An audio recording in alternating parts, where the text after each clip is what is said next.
ಆಗ್ತಿತ್ತು. ರಾಘವನವ್ರು ಬರಲಿ, ವಾಜಪೇಯಿ ಬರಲಿ, ಯಡಿಯೂರಪ್ಪ ಬರಲಿ, ಅವು ನಮಗೆ ಒಂದೇ ಒಂದು ಸಾಥಿ ಅಂದ್ರೆ ಪ್ರಮೋದ್ ಕುಲಕರ್ಣಿ. ಭಾಳ ಒಳ್ಳೆಯ ಭಾಷಣಕಾರ.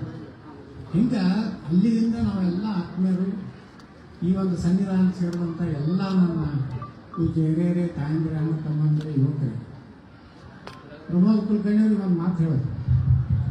ಇವತ್ತು ನಾವು ಉತ್ತರ ಕರ್ನಾಟಕ ಸೀಮಿತ ಇಲ್ಲ, ಪೂರ್ಣ ಕರ್ನಾಟಕದಲ್ಲಿ ಇವತ್ತು ಜನ ತಮ್ಮ ಜಾತಿ ಮತ ಬಿಟ್ಟು ನಾವು ಒಕ್ಕಲಿಗರು, ನಮ್ಮ ನಾಯಕರು ದೇವೇಗೌಡರು, ನಮ್ಮ ನಾಯಕರು ಕುಮಾರಸ್ವಾಮಿ, ನಮ್ಮ ನಾಯಕರು ಡಿ ಕೆ ಶಿವಕುಮಾರ್ ಅನ್ನೋಂಥ ಒಂದು ಭಾಗದಲ್ಲಿ ಇವತ್ತು ಜನಜಾಗೃತಿ ಆಗ್ತಾ ಇದೆ. ಹನುಮನ ಒಂದು ದೊಡ್ಡ ಸಂಕಲ್ಪ ಸಹ ಆ ಭಾಗದಲ್ಲೂ ನಡೀತಾ ಇದೆ. ಅಲ್ಲೂ ನಾವು ಹೋಗಿದ್ದೆ. ಒಂದು ಹನುಮನ ದೇವಸ್ಥಾನವನ್ನು ಟಿಪ್ಪು ಸುಲ್ತಾನ ಆ ಮೂರ್ತಿಯನ್ನು ಒಯ್ದು ಕಳೆಯಲ್ಲಿ ಹಾಕಿ ಒಂದು ದೊಡ್ಡ ಜಾಮಿಯಾ ಮಸೀದಿ ಕಟ್ಟಿದ್ದಾರೆ. ಅಲ್ಲಿ ನಮ್ಮ ರಾಮ ಭಕ್ತರು, ಹನುಮಾನ ಕಾರ ಸೇವಕರು ಊರಿನಲ್ಲಿ ಮಧ್ಯದಲ್ಲಿ ಆ ದೇವಸ್ಥಾನ ಕಟ್ಟಿ ಅಲ್ಲೂ ಸಹ ಇವತ್ತು ಹನುಮ ಧ್ವಜ, ಹಿಂದುತ್ವ, ಇವತ್ತು ನಾವೆಲ್ಲ ಒಂದಾಗದೇ ಇದ್ರೆ ನಮಗೆ ಜಾತಿ ಲೀಡರ್ಗಳು ಬೇಕಾಗಿಲ್ಲ. ಸನಾತನ ಧರ್ಮ, ಸನಾತನ ಸಂಸ್ಕೃತಿ ಉಳಿಸುವಂಥ ನಾಯಕತ್ವ ಕರ್ನಾಟಕಕ್ಕೆ ಬೇಕಾಗಿದೆ ಅಂತ ಪರಿಕಲ್ಪನೆ ಇಡೀ ರಾಜ್ಯದಲ್ಲಿ, ಅದು ಕೋಲಾರ, ಹಿಡಿದು ಬಿದರ್ವರೆಗೆ ಒಂದು ಜನರಲ್ಲಿ ಜಾಗೃತಿ ಮೂಡಿದೆ. ಇವತ್ತು ನಾನು ಒಬ್ಬ ಹಿಂದೂ ಪರವಾಗಿ ಗಟ್ಟಿಯಾಗಿ ಮಾತಾಡ್ತೇನೆ ಅನ್ನುವಂಥದ್ದು ಒಂದೇ ಒಂದು ನನ್ನ ಬಳಿ ಬಂಡವಾಳ. ಅದರಿಂದ ಜನರಿಗೆ ಏನು ಬೇಕಾಗಿದೆ ಅಂದರೆ ನಮ್ಮ ಸನಾತನ ಧರ್ಮ ರಕ್ಷಣೆ ಮಾಡುವಂಥ ಅದ್ರ ಬಗ್ಗೆ ಗಟ್ಟಿಯಾಗಿ ಮಾತನಾಡುವಂಥ ವಿಧಾನಸೌಧದೊಳಗೆ ಒಬ್ಬ ಅರಾಮ ಅನ್ನುವಂಥ ಪ್ರೀತಿಯಿಂದಲೇ ಎಷ್ಟು ನಾನು ಜನಪ್ರಿಯ ಆಗಿದ್ದೇನೆ. ವೈಯಕ್ತಿಕವಾಗಿ ಯಾವುದೇ ನಾನು ದೊಡ್ಡ ರಾಜಕಾರಣಿ, ಬಹಳ ದೊಡ್ಡಷ್ಟು ಏನು ಹಣ ಮಾಡಿಕೊಂಡು ಲೂಟಿ ಮಾಡಿ ಮಾಡುವಂಥದ್ದಲ್ಲ, ಜನರಿಗೆ ಕೊಟ್ಟಿರೋದ್ರಿಂದ.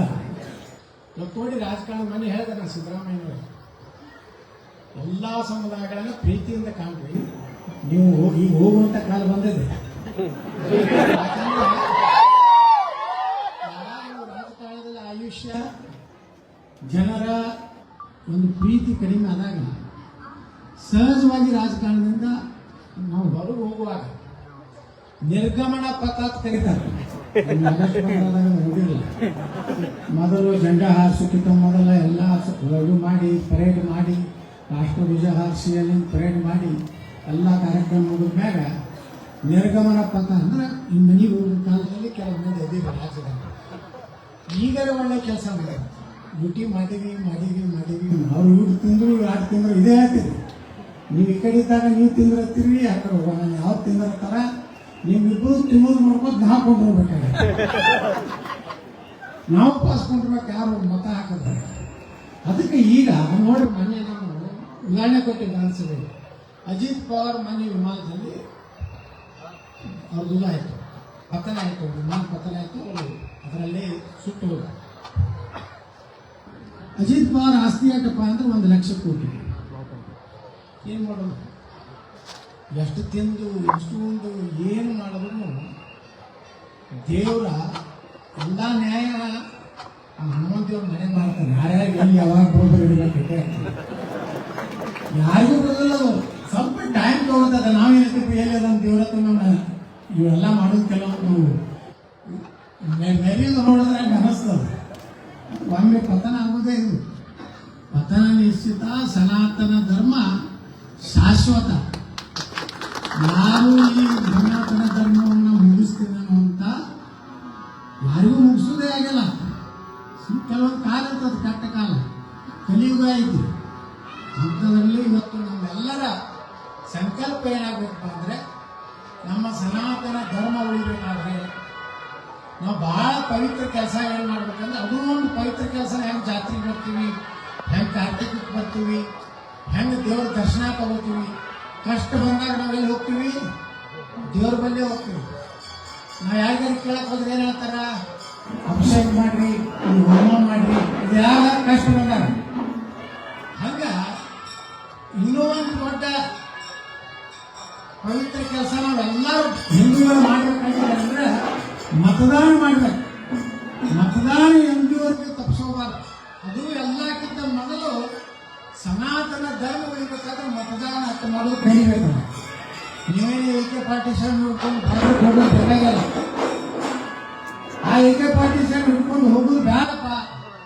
ಅಥವಾ ಏಕೆ ಪಾರ್ಟಿಷನ್ ನಮ್ಮ ಯಾಕೆ ಭಯೋತ್ಪಾದಕರು ಗುಂಡಾಟರು ಬೇಡಂದ್ರೆ ಒಂದೇ ಒಂದು ಇವತ್ತಿನ ಔಷಧಗಳಂದ್ರೆ ಹಾಗೆ ಲಕ್ಷ್ಮಣನ ಸಲುವಾಗಿ ಹನುಮಂತವ್ರು ಹೋಗಿ ಆ ಒಂದು ಗುರುದಲ್ಲಿ ಹೊರತಂದ್ರಿ ಸಂಜೀವ ಗಡ್ಡಿ ತಗೊಂಡ ಹಂಗೆ ನಿಮ್ಮ ಕೈಯಲ್ಲಿ ನಿಮಗೆ ಬೇಕಾಗಿರೋ ಸಂಜೀವ ಗಡ್ಡಿ ಅಂತಂದ್ರೆ ಮತದಾನ. ನೀವು ಓಟ್ ಹಾಕಿದ್ರೆ ಇವತ್ತು ನೋಡಿ ನಮ್ಮ ದೇಶದಾಗ ಭಯೋತ್ಪಾದನೆ ಹೆಚ್ಚಾಗಿದೆ. ಮೊದಲು ನಮ್ಮ ಸೈನಿಕರ ಪರಿಸ್ಥಿತಿ ಏನಿತ್ತು, ಇವತ್ತು ನಮ್ಮ ಸೈನಿಕರ ಪರಿಸ್ಥಿತಿ ಏನಿತ್ತು. ಮೊದಲು ನಮ್ಮ ಸೈನಿಕರ ಅಪಮಾನ ಆದರೂ ಸಹ ಇವತ್ತು ಅದು ಆಗ್ತಾ ಇಲ್ಲ. ಅದಕ್ಕೆ ಕಾರಣ ಎಲ್ಲರಿಗೂ ಮಾಡ್ಕೊಂಡು ಚುನಾವಣೆ ಡೇಟ್ ಫಿಕ್ಸ್ ಆಗ್ತಂದ್ರೆ ನಿಮ್ಮ ಟೂರ್ ಪ್ರೋಗ್ರಾಮ್ ಚೇಂಜ್ ಮಾಡ್ಕೊಂಡ್ರೆ ಇಲ್ಲಪ್ಪ ಇವತ್ತು ನಾವು ಓಟ್ ಹಾಕಿ ಹೋಗೋದು. ಇವತ್ತು SIR ನಡೀತದೆ ನಮ್ಮ ದೇಶದಲ್ಲಿ. SIRದಲ್ಲಿ 1 ಕೋಟಿ 1.5 ಕೋಟಿ ಮತ್ತು ಬಾಂಗ್ಲಾದೇಶಿಯರು ರೋಹಿಂಗ್ಯಾಗಳು ಈ ದೇಶದಲ್ಲಿದ್ದಾರೆ. ಮೊನ್ನೆ ಬೆಂಗಳೂರಿನಲ್ಲಿ ನೀವು ನೋಡ್ದೈತಿ, ಅವರು ಮೊದಲು ದುಡಿಲಿಕ್ಕೆ ಬರ್ತಾರೆ, ಮುಂದೆ ಅವರೇ ಭಯೋತ್ಪಾದಕ. ಅದಕ್ಕೆ ಕಾಲ ಕಾಲಕ್ಕೆ ಬರುವಂತಹ ಚುನಾವಣೆ ಒಂದು ಲೋಕಸಭೆಯಲ್ಲಿ ವಿಧಾನಸಭೆ ಇವೆಲ್ಲ ಮತದಾನ ಮಾಡಿದ್ರೆ ನಮ್ಮ ಸನಾತನ ಧರ್ಮ ಉಳಿಸಲಿಕ್ಕೆ, ನಮ್ಮ ದೇವಸ್ಥಾನಗಳು ಉಳಿಸಲಿಕ್ಕೆ ಇವತ್ತು ಎಷ್ಟು ಹೋರಾಟ ಮಾಡಬೇಕಾಗ್ತದೆ. ಅಯೋಧ್ಯ ರಾಮ ಮಂದಿರ ನಿರ್ಮಾಣ ಹೊಂದಿಸಲಿಕ್ಕಾಗಲಿಲ್ಲ. ಲಕ್ಷಾಂತರ ಕಾರ್ಯಕರ್ತರು, ಕಾರ್ಯಕರ್ತರು, ಸಂತರು, ಮಹಾಂತರು ರಾಮ ರಾಮ ರಾಮ ರಾಮ ರಾಮ ತಡೆ ಜಪ ಮಾಡಿ ಗುಂಡು ಕಾಗದರು ಏನು ಸರಿಯಿಲ್ಲ. ಅದಕ್ಕೆ 500 ವರ್ಷಗಳ ಸಂಘರ್ಷ ನಂತರ ಮತ್ತೆ ಪ್ರಭು ಶ್ರೀರಾಮಚಂದ್ರ ತನ್ನ ಹುಟ್ಟಿನ ನೆಲದಲ್ಲಿ ಕೊಂಡಿರುವಂತ ಅವಕಾಶ 500 ವರ್ಷ ಬೇಕಾಯ್ತು. ಅದಕ್ಕೆ ಇವತ್ತಿರುವಂತ ನಮ್ಮ ದೇಶ ಭಾರತ ಉಳಿಬೇಕಾದ್ರೆ ನಾವು ಯಾವುದೇ ಜಾತಿ ಮತ ಮಾಡಿದ್ರೆ ಇವೆಲ್ಲ ಒಂದು ಭಾವನೆಯಿಂದ ಹೋದ ಮಾತ್ರ ಭಾರತ, ನಮ್ಮ ದೇಶ, ನಮ್ಮ ಸನಾತನ ಧರ್ಮ ಉಳಿಯಲಿಕ್ಕೆ ಸಾಧ್ಯತೆ.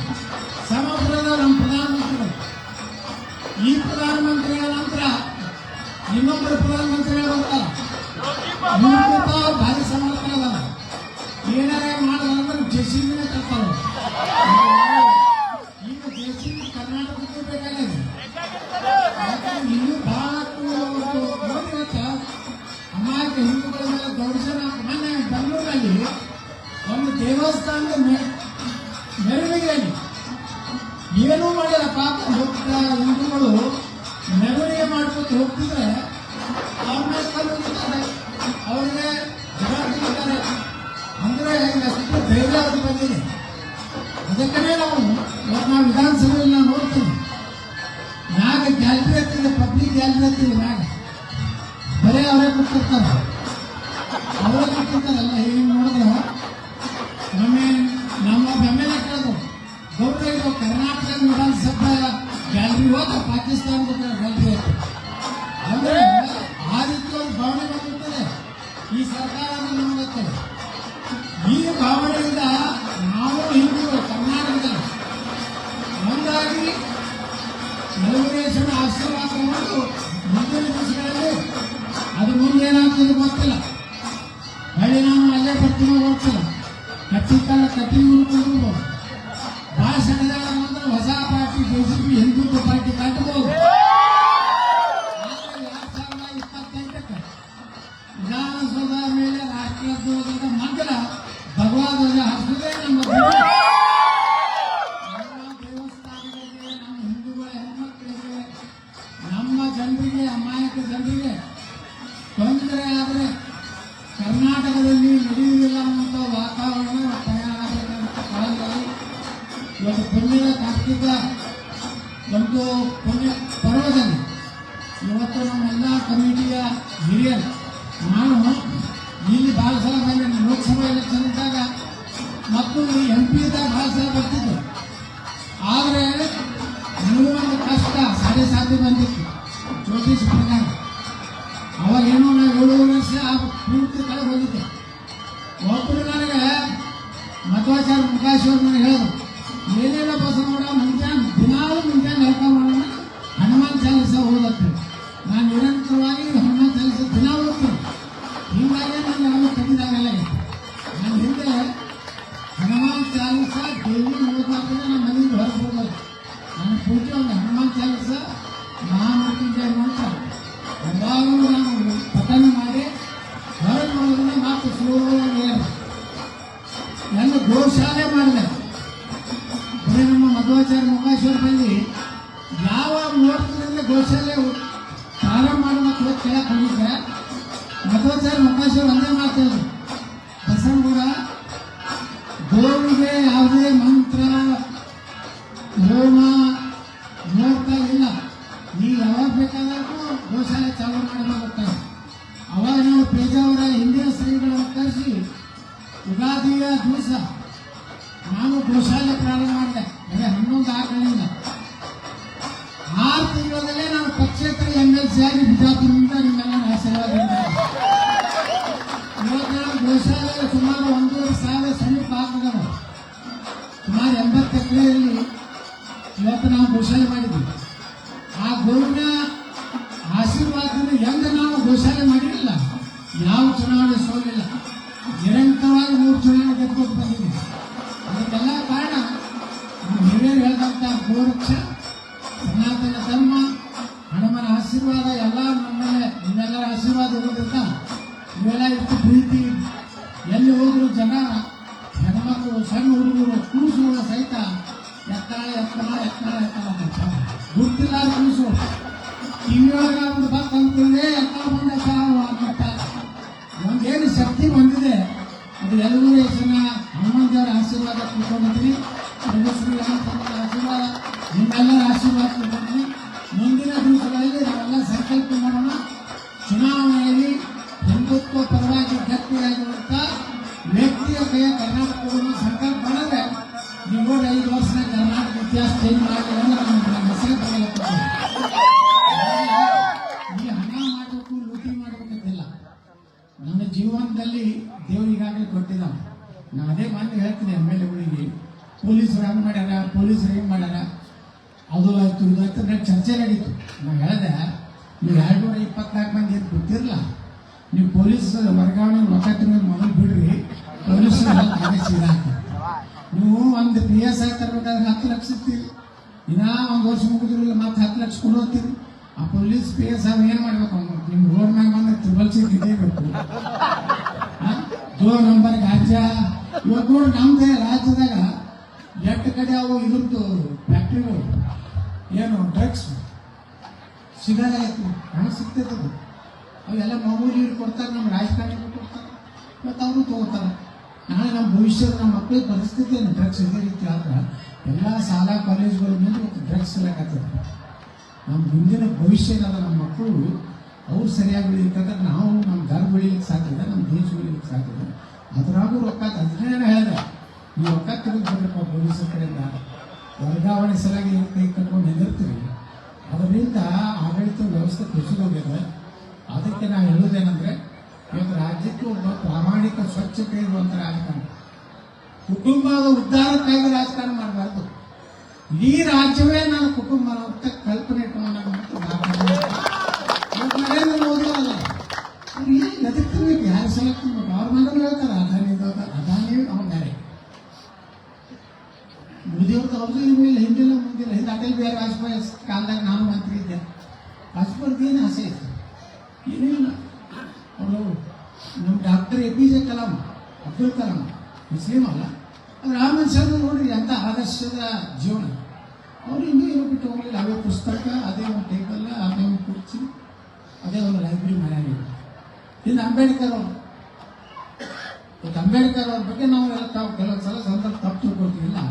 ಅಂಬೇಡ್ಕರ್ ನಿಜವಾದಂತಹ ಒಂದು ವಿಚಾರ ಹೇಳಿದವರು ಈ ದೇಶನಾಗ 1944 ಭಾರತ ಪಾಕಿಸ್ತಾನ ಆಗುವಾಗ ಅಂಬೇಡ್ಕರ್ ಮಾತಾಡ್ತಾರೆ, ಭಾರತವನ್ನು ಇಬ್ಬಾಗ ಮಾಡೋದು ಬೇಡ, ಒಂದು ವೇಳೆ ಮಾಡೋದಾದರೆ ಭಾರತದಲ್ಲಿರುವ ಹಿಂದೂಗಳು ಅಷ್ಟೇ ಉಳಿಬೇಕು.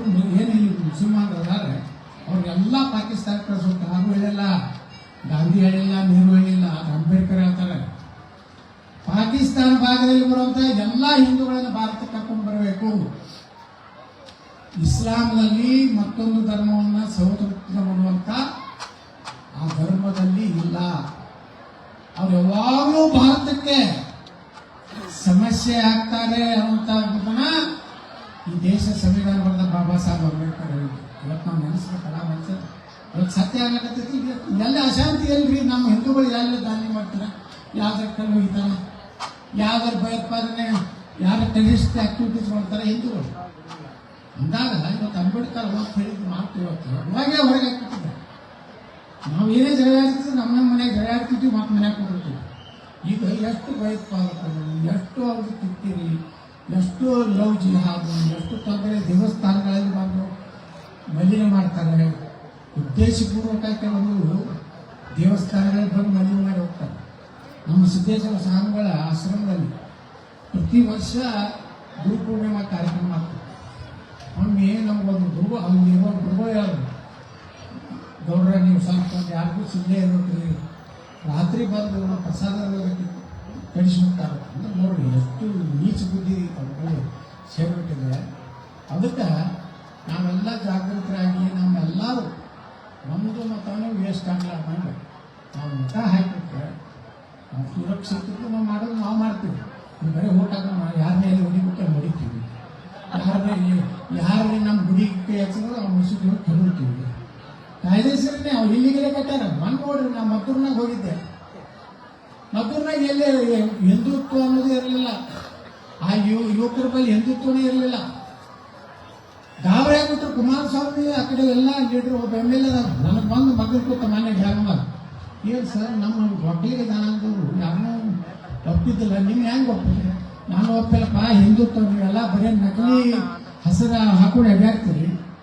ಈಗ ಗುರ್ತಾಗೈತೆ, ನಿಮ್ಮ ಜನಾಂಗದವ್ರಿಗೂ ಗುರ್ತಾಗೈತೆ. ನಾವು ಉಳಿಬೇಕಾದ್ರೆ ಹಿಂದುತ್ವ ಉಳಿದ್ರೆ ಮಾತ್ರ ನಾವೆಲ್ಲ ಉಳಿತೀವೋ ಅಂತ ಕಲ್ಪನೆಯನ್ನು ಇವತ್ತು ಮಾಡಲ್ಲ. ಆ ಕಲ್ಪನೆ ಅಡಿಯಲ್ಲಿ ಇವತ್ತು ಇಷ್ಟೊಂದು ಜನರ ಬೆಂಬಲ ನಮಗೆ ಸಿಗ್ತಾ ಇದೆ. ಮುಂದಿನ ದಿವಸಗಳಲ್ಲಿ ನಾನೊಬ್ಬ ಕಾರ್ಯಕರ್ತನಾಗಿ ನಿಮ್ಮ ಸೇವೆ ಮಾಡ್ತೀನಿ ತಿಳ್ಕೊಂಡು ನಾನು